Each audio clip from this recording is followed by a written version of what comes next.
So another trail bike project guys. Pitch bike carburetor.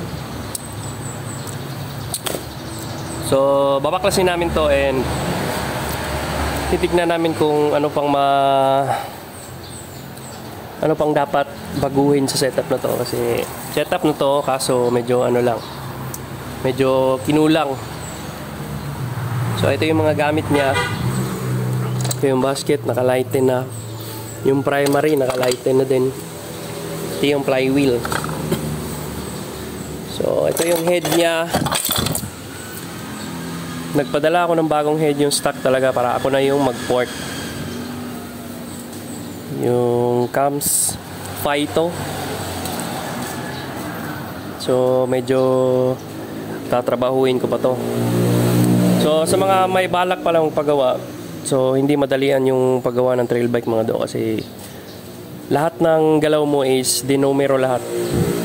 Kahit mahina man o malakas yung output, kailangan kwentahin pa rin natin para malaman natin kung ano ang dahilan bakit mahina siya.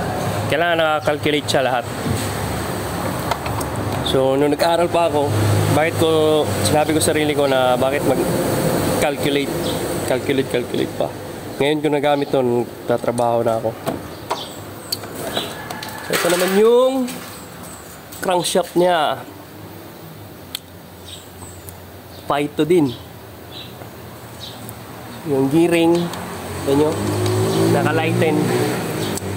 So nagpabili ako ng isang buong piraso ng gear, kasi baka hindi tugma yung gear na nakakabit doon sa gusto ko. And sa clutch side, babaguhin din namin yung clutch system. So dun sa mga may balak magpagawa, PM lang guys. Lalo na ngayon, di pa ako nagfo-focus sa karera namin. Customer muna. So dito ko muna ibubuhos yung aking konting kaalaman. Siyempre gagawa tayo ng cam para dito. And yung mga piyesang pangmalakasan, kakabit na rin natin dito. So ito nga palang setup na to guys is hindi to budget meal, kasi talagang target nito is manalo.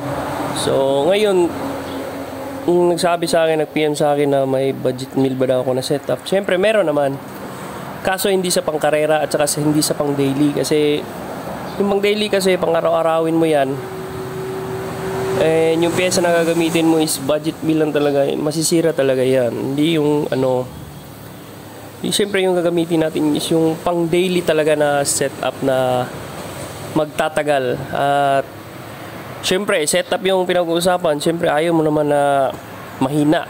Siyempre katumbas nung mahina, malakas yung gusto mo, siyempre matibay din dapat.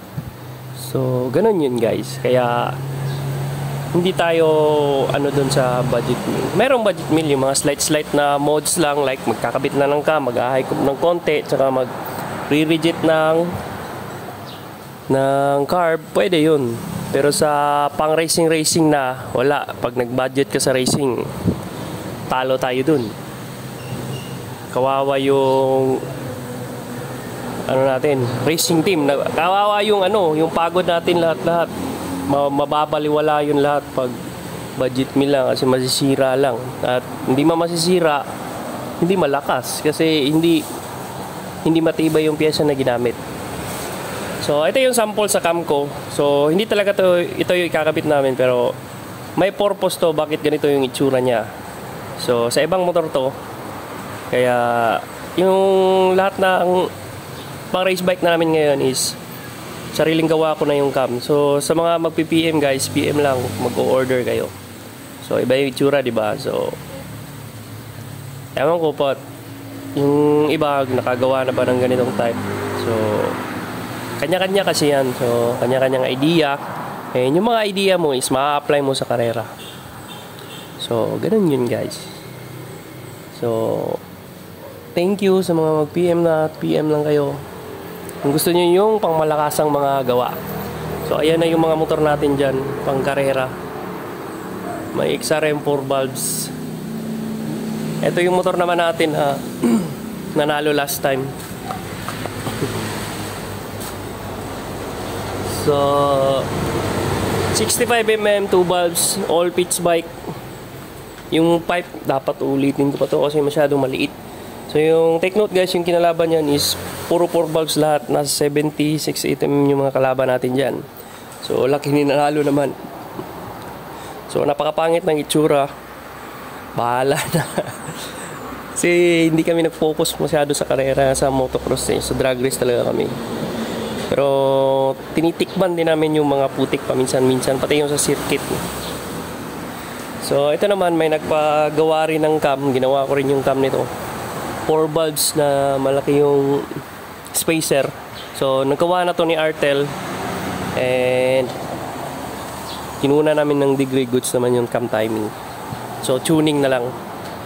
So ito naman yung kay Artel, 4 valves. Pang motocross din to. Pitch bike yung black, 68mm. And yung head niya is napakaluma na yan. I think naalala ko, nasa 2013 or 14 na pa yung head na yan. So sisimulan ko na to guys. And may isa din dun, trail bike din. Ayun naman yung CRF ko. Minodify ko na rin, binago ko yung cam kasi nangukulangan ako. Eh nagpalit na rin ako ng gulong para kapit na kapit talaga.